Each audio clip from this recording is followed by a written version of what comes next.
Okay. Good morning, everyone. Can everyone hear me okay? Everyone in the back? All right, great. Okay. My name is Kristen Taylor. I'm an assurance director at Dean Dorton, and today we're going to talk about the FASB accounting update. Just want to thank everyone for being here today. It's great to be back in person. I've taken so many CPEs and conferences virtual, so it's just nice to be back in person. And for those of you joining us virtually, thank you for joining us virtually. I just have to share a quick story. I was trying to sneak out of the house today because I was running late, and I have a 3-year-old, and he's all about mommy. Everything is he wants mommy to do. So he actually heard me leaving, and I went in there and said, "Mommy has to go to work," and he said, "No, Mommy, you work from home," which valid. I get to do that sometimes. And so I said, "No, Mommy has to go present a presentation to her friends." And he said, "No, Mommy, you come present to my friends." So I assure you, honey, you don't want me to do that. So now I get up here and I'm just picturing a bunch of 3-year-olds running around screaming, listening to the FASB accounting update. So thank you all for joining and sitting in your seats nice and quietly and joining me today. So just a quick housekeeping matters. There's the polling questions, just for no right or wrong answer, just participation today. So again, here's the instructions if you missed those the first time. And if you have any questions, just maybe wave. We'll get somebody to kind of help log you in here. So the objectives of today will be to discuss current trends, gain an understanding of the new accounting standards update, define the lease standards, and review the new audit opinion. And we're going to start out with a polling question. Why are you here today? I am in desperate need of CPE. I need to review the latest accounting standards. I need an excuse to leave the office, and I'm staying at the hotel and saw a crowd. If you answered D, come see me after. We're always hiring, so if this is interesting to you, let's talk. So, results are coming in. I think most of you are here for the review of the latest accounting standards. I'm sure a lot of you are in desperate need of CPE as well. And it looks like some of you just want to be here in person. Okay. So we'll let those keep filtering in. Again, they're just for participation, so no right or wrong answer. We'll start with current trends. So one of the current trends these days is digital assets. And when I think digital assets, I automatically think Bitcoin. But there are quite a few digital assets. So you have your payment tokens, which is your Bitcoin, which is intended to use as currency. You have utility tokens, which are exchanged or received for products. You have security tokens, which are representative of your traditional securities like gold and oil. Sorry. And you have a hybrid, so they share the characteristics of the above. So the problem with digital assets is there's not a lot of guidance out there. So how should you account for digital assets? Well, they are determined that they're not cash or cash equivalents. They're not financial instruments or assets. They are indefinite-lived intangible assets recorded at cost, and they're evaluated for impairment. So again, the problem is that there's not a lot of guidance out there. The AICPA has a practice aid accounting for and auditing of digital assets, and the SEC has a staff bulletin, number 121. So it's hoping to get some more activity out of the FASB about this matter and the SEC as the popularity of digital assets grows, but not a lot out there right now. Some other trends in accounting and auditing, in addition to the digital assets, is your remote or hybrid work environment. So COVID, of course, threw everything upside down, and we were pretty much forced to work remote or in a hybrid environment. And now that we're getting back to the new normal, either individuals have expected some sort of hybrid work environment, or companies have found that it can be more cost efficient to have that hybrid work environment. So a lot of companies are working through the best approach for that work environment. Technology, of course, is always on the front burner. Software, communication software. I don't know what I'd do without WebEx or Teams throughout the COVID work environment, and now it's just ingrained in my day-to-day. Outsourcing is also very popular. Through COVID, people have found that they had limited resources, so they needed to outsource. Or maybe they're trying to save on employee costs and it was more cost efficient for outsourcing. I think that outsourcing, especially in the accounting aspect of it, has really grown. And then data analytics, anything that can make our life easier. Data analytics is used for budgeting, risk management. I was actually in a board meeting where they were using Power BI for a risk management project. It was very interesting. And I really couldn't say it better than, Judy was just up here talking about all the useful tools that there are, and they're very powerful tools if you know how to use them correctly.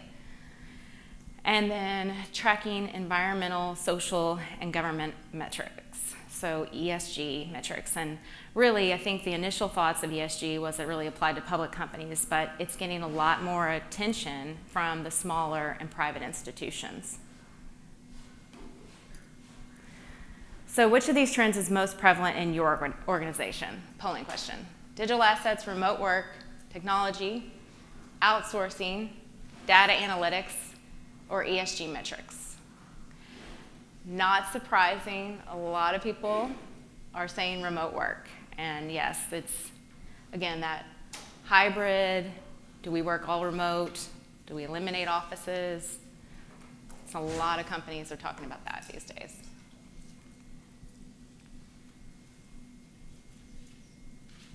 We do have some data analytics. I think Judy would be happy about that. About 25, 27, there we go. Okay, so moving on, and now we're going to touch on the accounting standards update. So I will go through the updates for 2022, and then we'll go through 2021, because honestly, so far there's not a lot of activity in 2022, really. Which is nice because 2021 was a doozy. So in 2022, you have derivatives and hedging, the portfolio layer method, financial instruments related to troubled debt restructuring. So we will start with 2022-01, which is derivatives and hedging. It is meant to better align hedge accounting and an entity's risk management activities. It's really an extension of 2017-12, which allowed the last of layer method. And it allows a portfolio method for layers or layers of closed portfolios. It's effective beginning after December 15th, 2023. This probably doesn't apply to a lot of you because if you think derivatives, you think, oh, well, I might have an interest rate swap derivative rather than a portfolio. ASU 2022-02 is related to financial instruments, and it replaces the troubled debt restructuring model. It was, you have to determine whether you have a modified loan is new or is a continuation of an existing loan. And there are procedures in place to evaluate this. And there are also additional disclosures required no matter what your determination is. So if you determine it's new or existing, you have additional disclosures. Effective beginning after December 15th, 2022. Early adoption is permitted, but just because it's additional work, I don't see many people early adopting. So that's it for 2022 so far. So we're going to cover the 2021 ASUs. A lot to cover here, and a lot of these probably don't apply to everyone, so we're just going to kind of do a quick overview. And again, if you have questions, just let me know. So just in summary, we have ASUs that apply to reference rate reform, revenue for contracts with customers, and practical expedients that are offered, intangibles as it relates to goodwill and triggering events, earnings per share as it relates to debt modifications, and leases for variable lease payments, and presentation of financial statements. Sorry, if I can remember to click this button. Presentation of financial statements for financial services, compensation as it relates to stock compensation, and business combinations.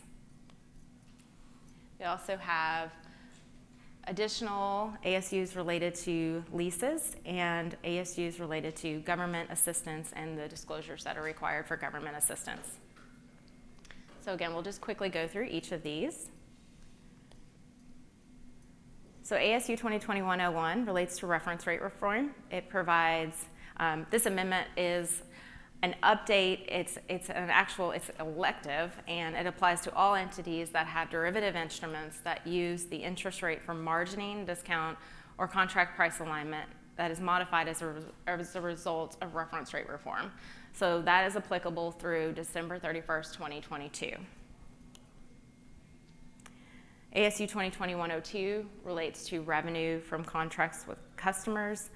It's a practical expedient. I doubt this is going to apply to a lot of you, but it's a practical expedient for franchisors. So just quickly going through this, the practical expedients are pre-opening services, franchise fee treatment, allocation of fee to each performance obligation based on relative value, and a residual value approach. And if you elect these practical expedients, you do have to disclose those. And it is effective beginning after December 15th, 2020. ASU 2020-103 is related to goodwill and triggering event. It is an accounting alternative for evaluating triggering events. It applies to private companies and not-for-profit entities. And this removes the need for an interim impairment assessment. So you're only required to perform your impairment assessment at the end of the reporting period. And it is effective beginning after December 15th, 2019. So if you can imagine, performing the existing goodwill triggering test became especially difficult through COVID with all the fluctuations in operations and businesses.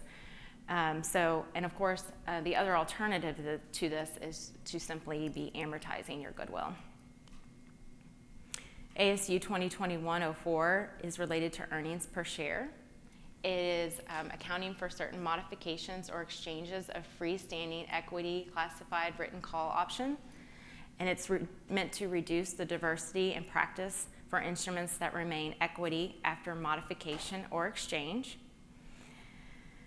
You would recognize the impact of the modification in the same manner as if cash had been paid. So if you have a financing transaction to raise equity, the increase in fair value is recognized as an equity issuance cost.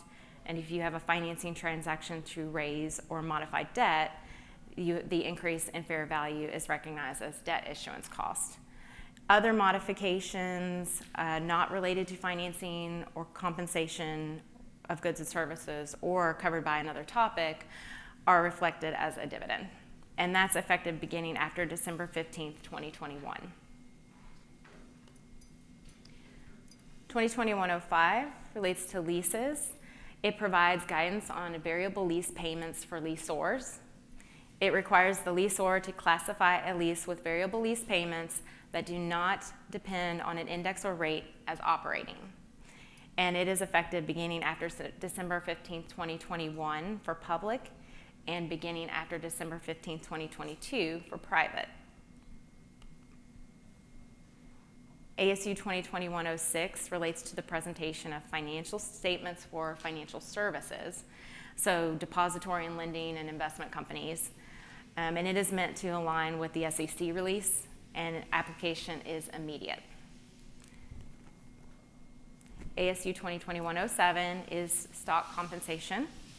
So this allows companies a practical expedient that allows them to determine the current price of a share option using a reasonable application valuation method. So think of present value of your cash flows, your market value, recent arm's length transactions.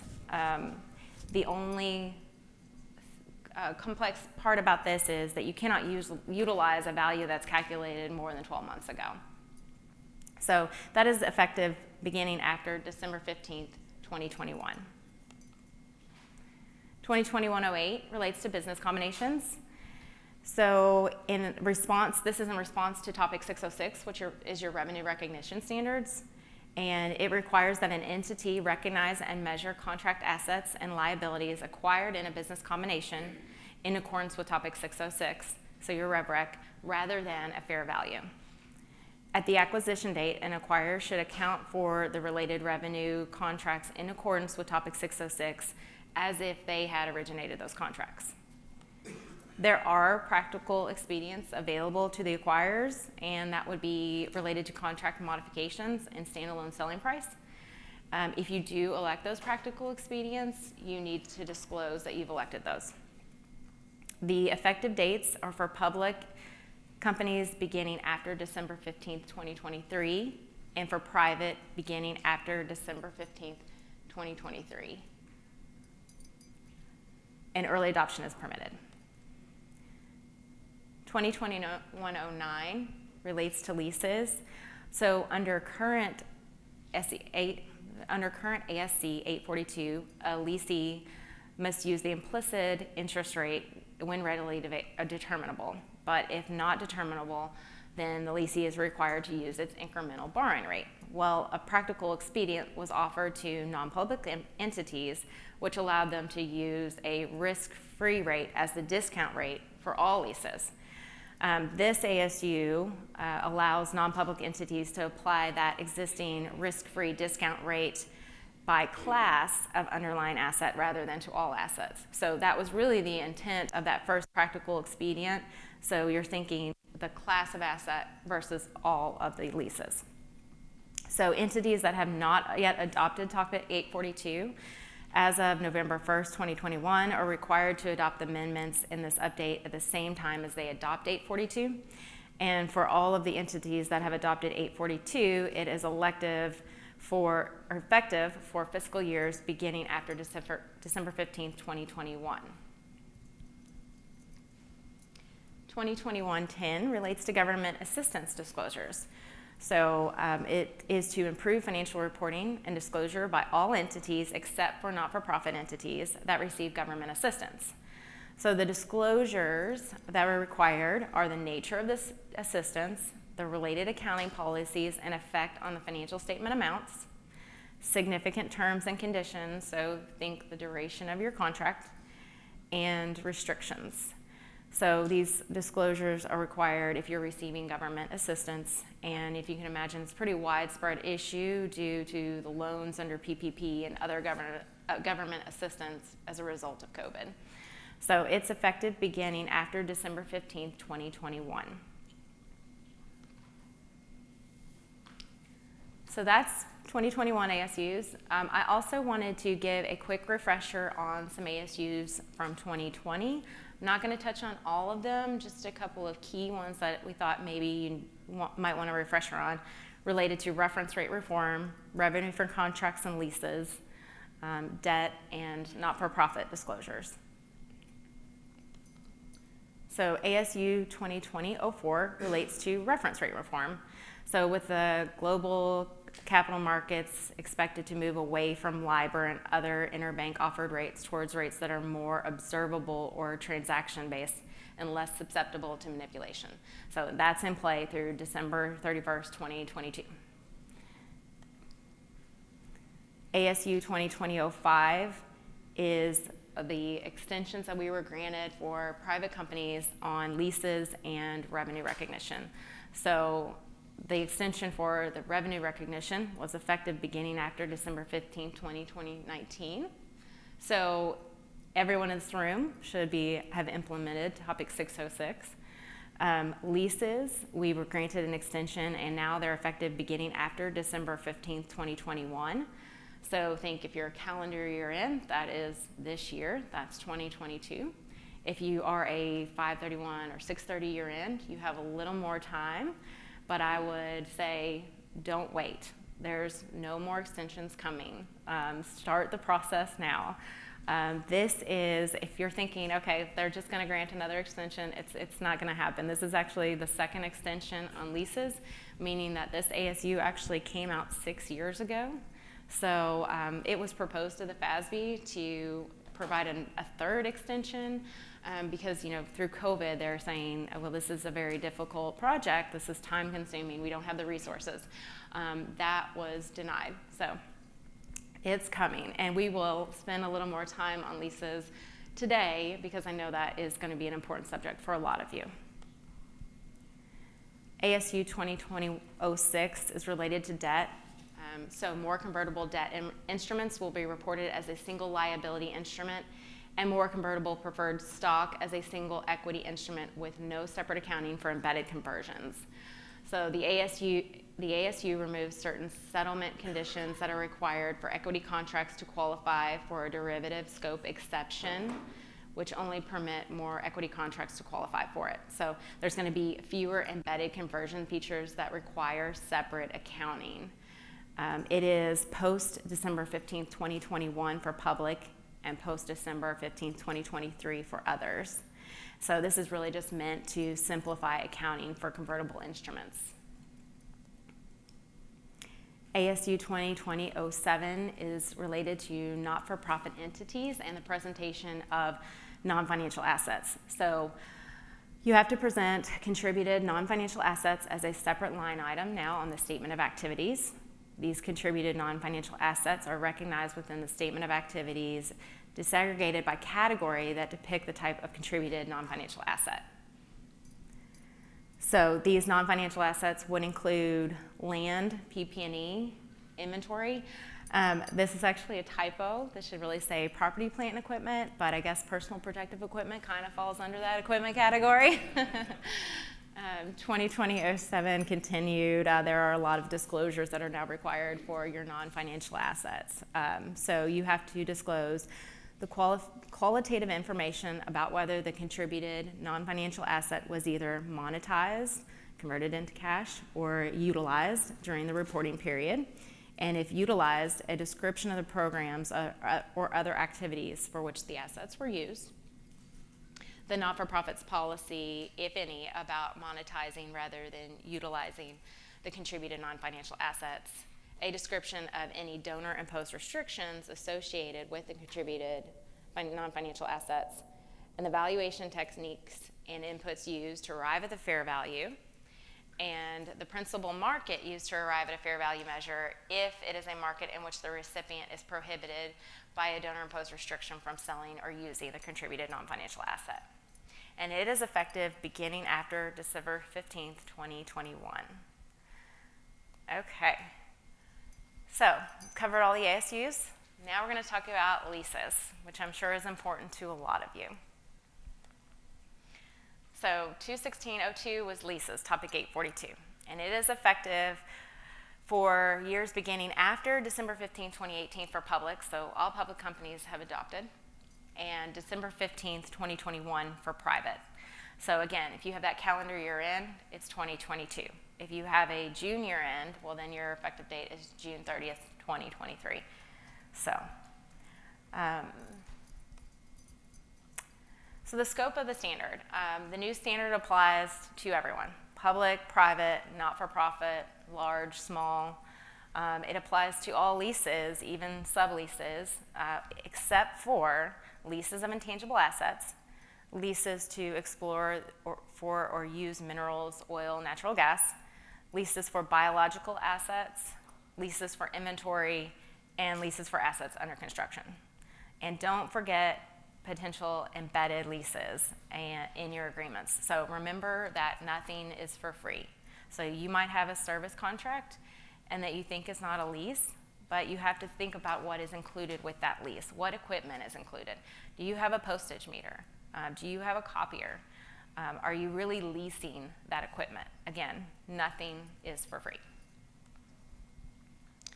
So, polling question. Where do you stand in the process of adopting ASC 842? Already adopted? In the final stages? Getting started? Wait until the last possible second. I can't believe you do that in front of me. I know that's the truth for a lot of people. I am impressed by the people who have already adopted. Congratulations. Or in the final stages, because again, it's a big project. You know, you have to look at a lot of contracts. Okay, I'll leave those keep coming in. I'm glad that waiting until the last possible second is not the winner anymore. Okay, key changes. So the definition of a lease has changed. All leases are now required to be reported on your balance sheet. That's the big one.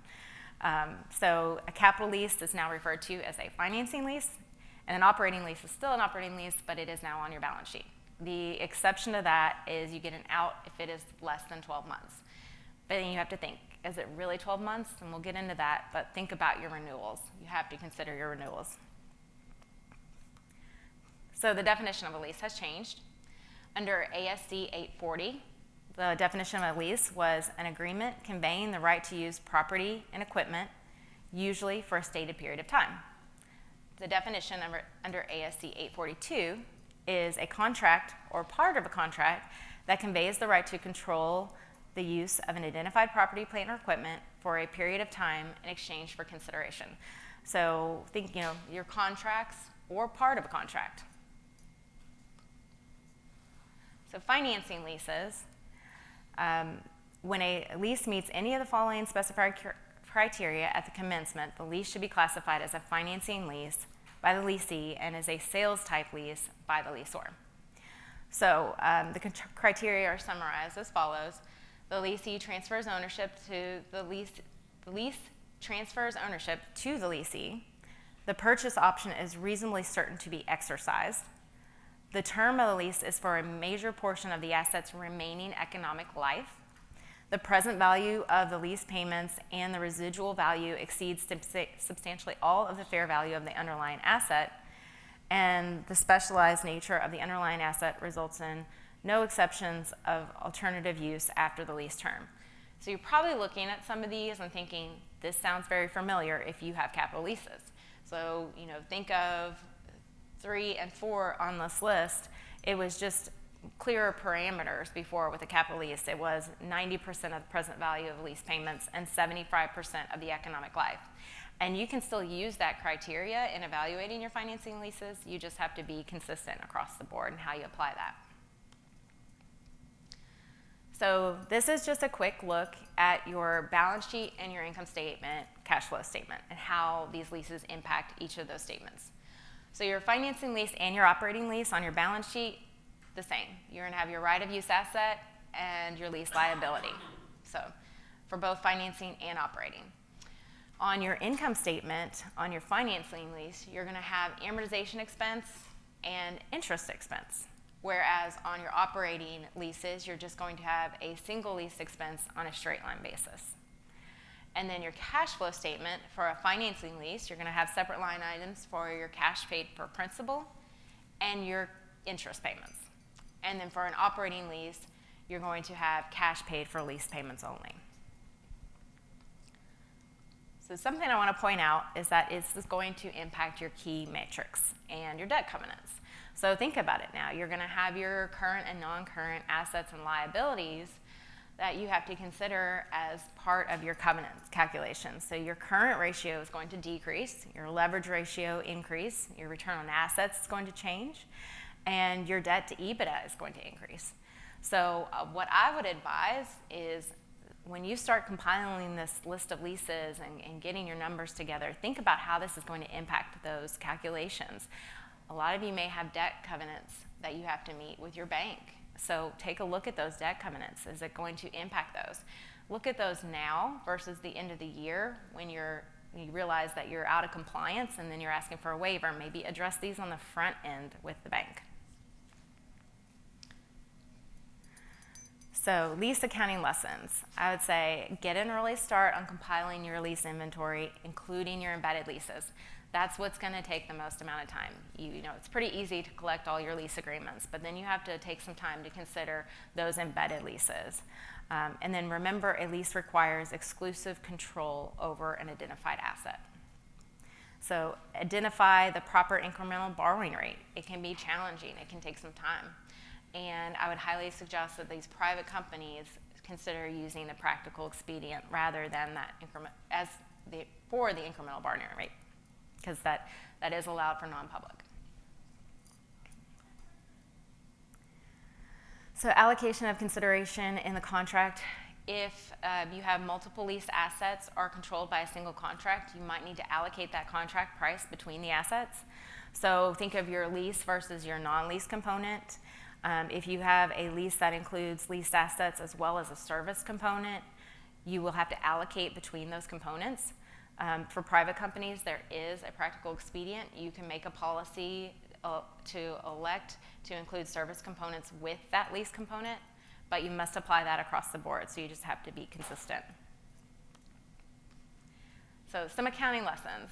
Take advantage of the practical expedients. Also, remember that renewals are now accounted for if they are reasonably certain to be extended. And there are tools available. So I would say take advantage of these tools. There's Excel might be an option for you if you have a very few number of non-complex leases. But there's also compliance software and lease management software out there to assist with this process. So, have you selected a lease software? Polling question. Yes, you've selected a software, we are using Excel, we are considering options, or we haven't thought about it. So I'll give you a minute to get your polling questions in. Wow, it looks like Excel is pretty popular.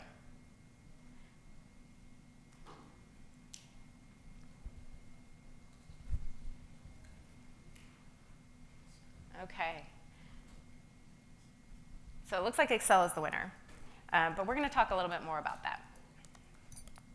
Okay, so here are some lease accounting softwares, and I'm sorry this is very small, and it's not even an all-inclusive list. It's just meant to give some examples.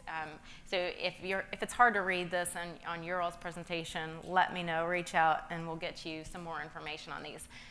But just wanted to cover a few. It's kind of an overview where your sweet spot is, which would be, based on your number of leases that you have, some strengths of each of these, and kind of your price point. So how much do you want to spend? RSM is a great one, but as you can see, it's for 20 leases or less. So it might not, if you have a lot of leases, not an option for you.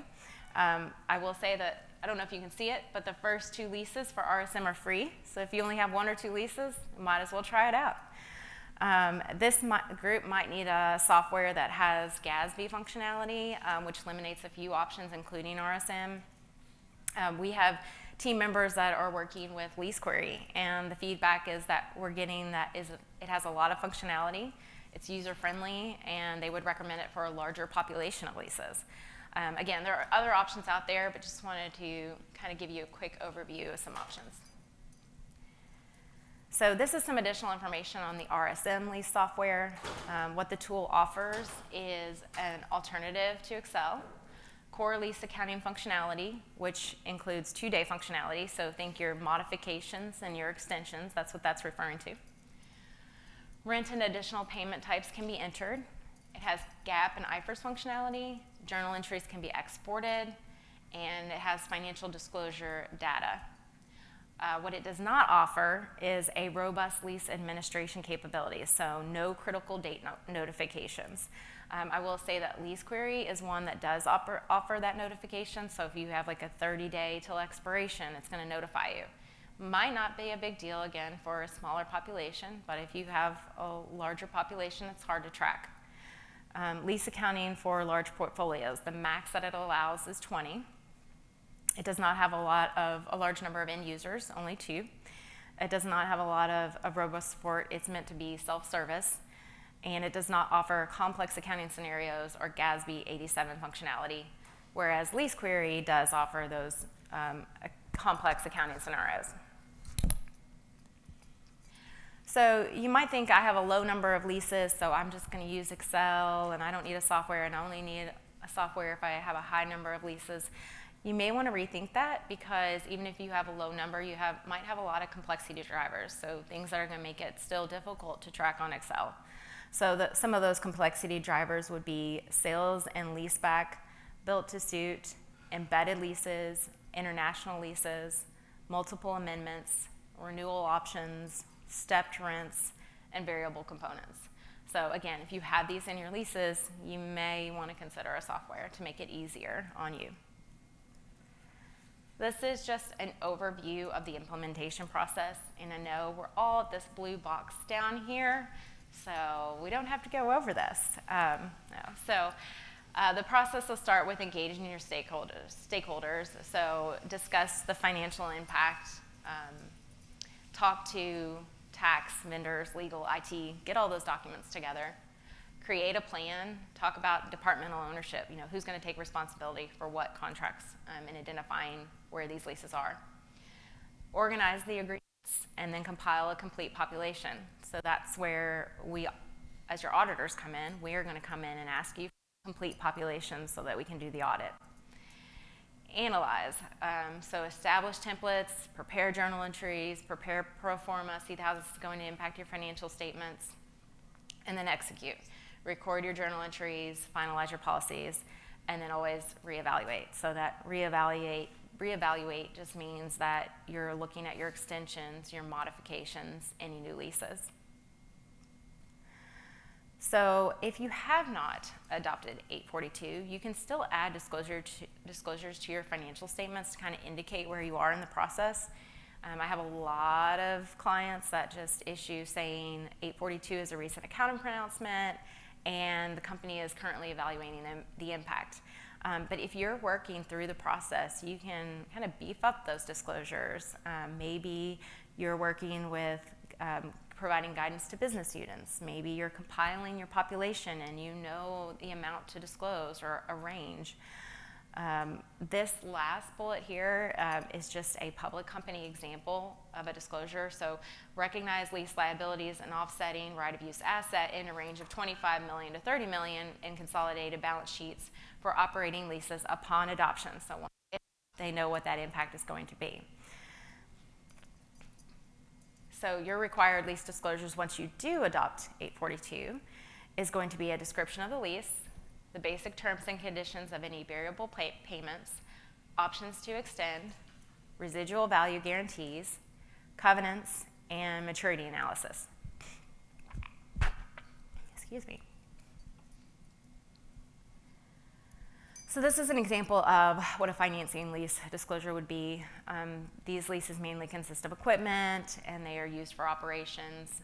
The termination of the lease generally are prohibited unless there are violations under the lease agreement. This is an example of what your operating lease disclosure might look like. So the company has leases for office space through X year. They generally contain renewal options for the periods ranging from 1 to 5 years. The lease payments have an escalating fee schedule, and that has to be disclosed. The termination of the lease is generally prohibited unless there is a violation under the lease agreement, and a portion of the lease space is sublease, so any subleases you do have to disclose.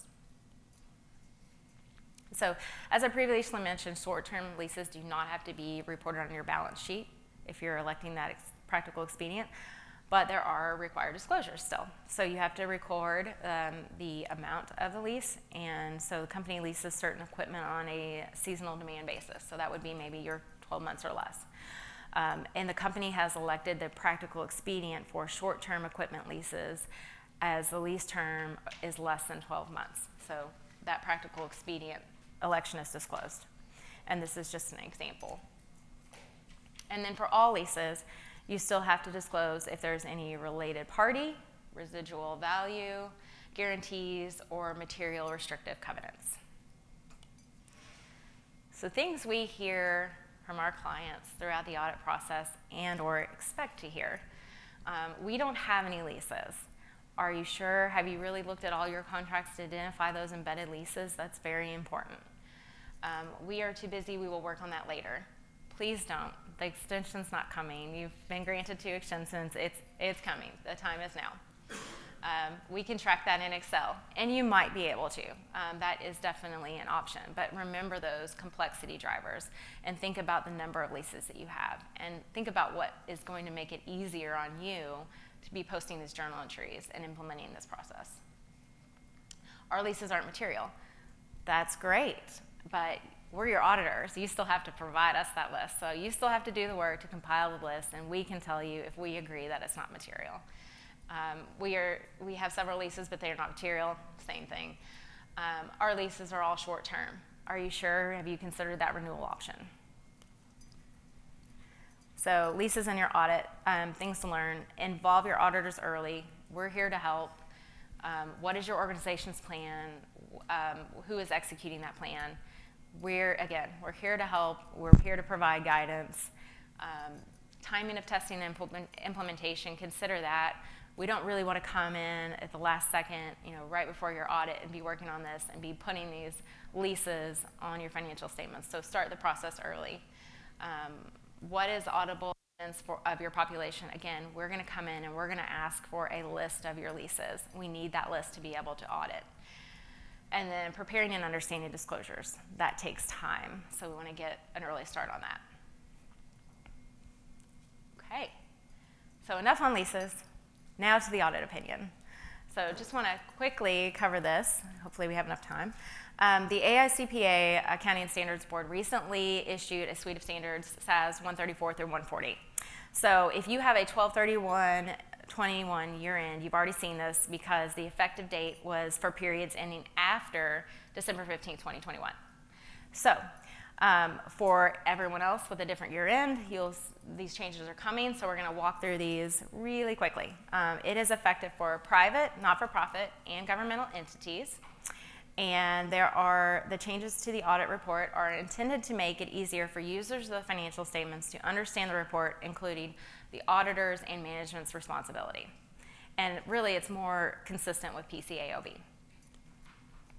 So this is an example of an opinion and what it will look like.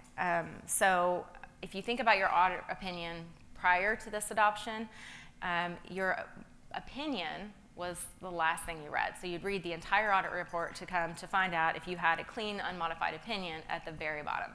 Now your opinion comes first. So the first thing you see is if you have that clean, modified opinion. Then it's followed by your basis of opinion. Next is your responsibilities of management for the financial statements. So management's responsibilities have always been included, but they're expanded. It now includes management's evaluation of going concern. So this paragraph here is new, and management has always been required to perform this evaluation, and we evaluate that conclusion, but now it's included in the opinion. So in preparing the financial statements, management is required to evaluate whether there are conditions or events considered in the aggregate that raised substantial doubt about the abilities to continue as a going concern within 1 year from the financial statement issue date.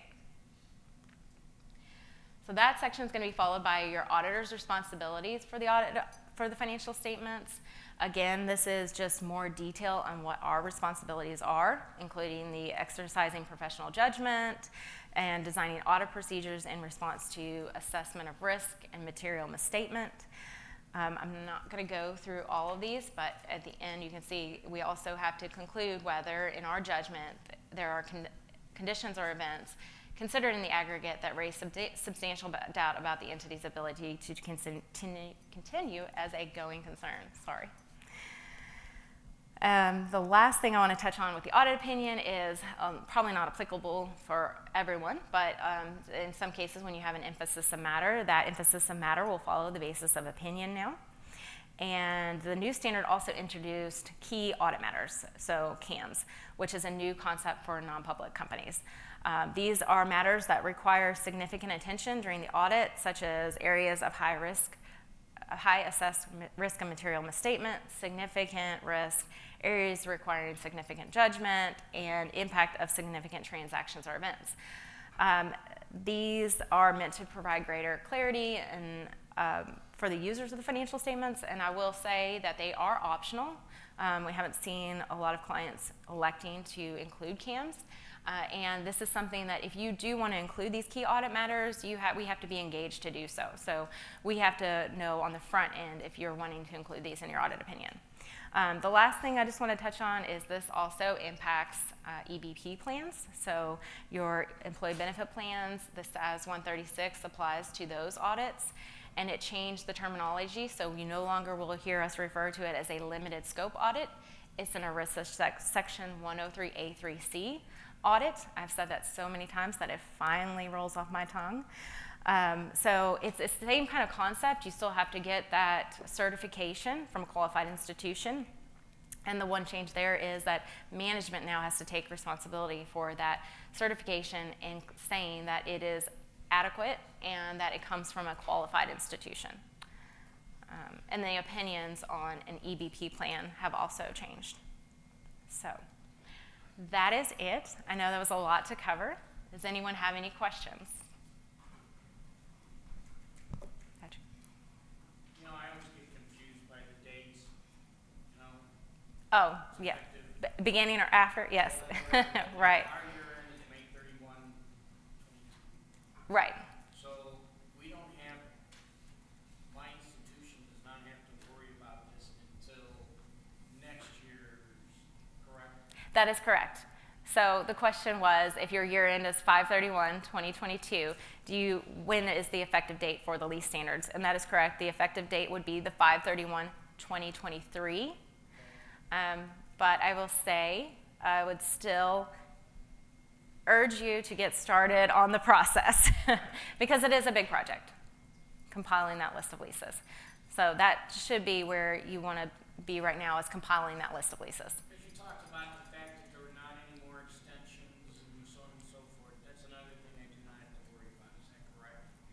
You don't have to worry about extensions? Or Right. I will say, yeah, there's no more extensions coming. There was talk about it. The FASB talked about it, and I think that was November or so, because there was a lot of people saying through COVID it was still difficult to implement. It's a big project, but it's, you know, it's been 6 years. They've given enough time, and yeah, it's time to rip off the Band-Aid.